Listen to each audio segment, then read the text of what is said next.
Second है कि जब हम जर्नल में जब एंट्रीज करते हैं तो हम उसका या तो टोटल करते हैं या उसका बैलेंस निकालते हैं, जबकि पुस्तपालन जो बुक के अकाउंटेंसी में पुस्तपालन कार्य की जांच करना, यानी कि अकाउंटेंसी में जो आपने बुक कीपिंग में काम किया है उसको आप वेरीफाई करोगे, उसको चेक करोगे, ट्रायल बैलेंस बनाओगे, प्रॉफिट एंड लॉस बनाओगे, बैलेंस शीट बनाओगे, एडजस्टमेंट करोगे, रेक्टिफिकेशन ऑफ एरर है, अगर कोई भूल सुधार है तो उसको भूल की है उसको सुधार करना है और उसको एनालिसिस करना है।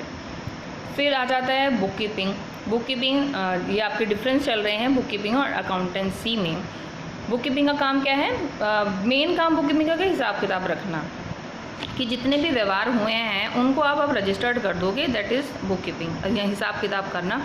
जबकि आपका अकाउंटेंसी क्या है कि अंतिम खातों की तैयारी करके उनका विश्लेषण करना, यानी कि on the basis of book keeping जो भी आपकी बुक्स प्रिपेयर करी गई हैं उनके आधार पर आप फाइनल अकाउंट्स मेंटेन करोगे, उनको एनालिसिस करोगे और भावी योजनाएं, यानी कि जो आपके रिजल्ट आए हैं उसके आधार पर आप फ्यूचर को प्लान करोगे और आवश्यक जो भी आपकी सूचनाएं हैं उसको प्रिपेयर रखोगे, ताकि आपके आगे जो भविष्य फर्दर जो आप बिज़नेस करोगे उसमें वो हेल्पफुल हो जाए।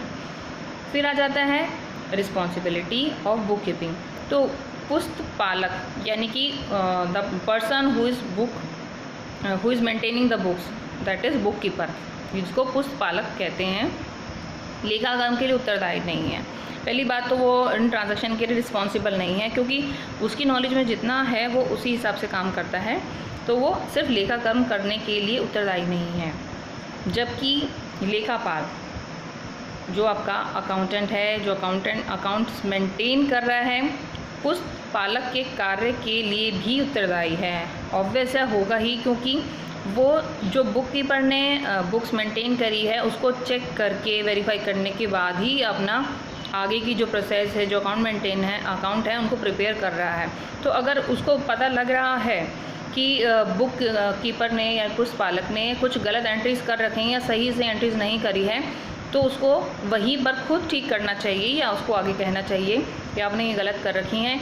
वैसे तो उसकी ड्यूटी है कि वो खुद ही उसको ठीक कर दे, क्योंकि उससे जो अकाउंटेंट है उसका मेन पार्ट है उसको प्रिपेयर करने में, ना कि बुक कीपर का। फिर उसके बाद आता है कि ये बुक कीपिंग स्टार्ट कहाँ से होते हैं। तो व्यापारिक जो व्यवहार होते ही प्रारंभ हो जाती है। जैसे आप एग्जाम्पल लेके चलते हैं, जैसे हम कोई सामान लेके आते हैं, ठीक है, एक तरीका है कि हम उधार ले लेते हैं या दूसरा हम नगद परचेज़ कर लेते हैं, कैश में ख़रीद लेते हैं।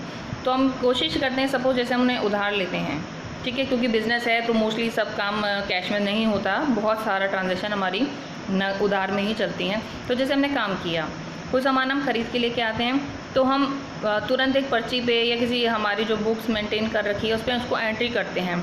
तो वो क्या है?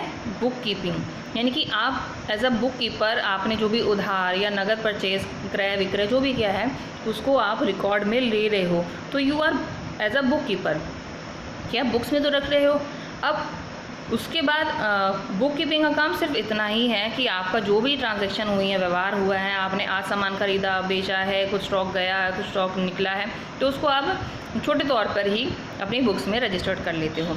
जबकि पुस्तक पालन का कार्य पूर्ण हो जाने पर ही, यानी कि बुक कीपिंग का जब सारा काम कंप्लीट हो जाएगा उसके बाद ही आप अकाउंट मेंटेन कर सकते हो। तो उसका काम, यानी कि book keeping is the first stage and the accountancy is the second stage for preparing maintaining account. तो पहले आप फर्स्ट स्टेज करोगे, उसके बाद ही आप सेकेंड को कर सकते हो। फिर लास्ट है कि वैधानिक नियमन नाम मात्र का होता है। बुक कीपिंग में कोई वैधानिक कोई नियम नहीं होता, जबकि आपके अकाउंटेंसी में वैधानिक नियम होता है। उसमें रूल्स रेगुलेशन के आधार पर ही आप अकाउंट्स को मेंटेन करोगे। अपनी मर्ज़ी से कुछ नहीं कर सकते उसके अंदर। जो आपकी जैसे डबल एंट्री सिस्टम है तो उसमें आपको पता है कि एक एंट्री जिसका डबल साइड इफेक्ट होगा, दो तरफ इफेक्ट जाएगा, तो आप उसको कुछ रूल्स रेगुलेशन के आधार पर करते हो, जबकि बुक कीपिंग में ऐसा ज़रूरी नहीं है।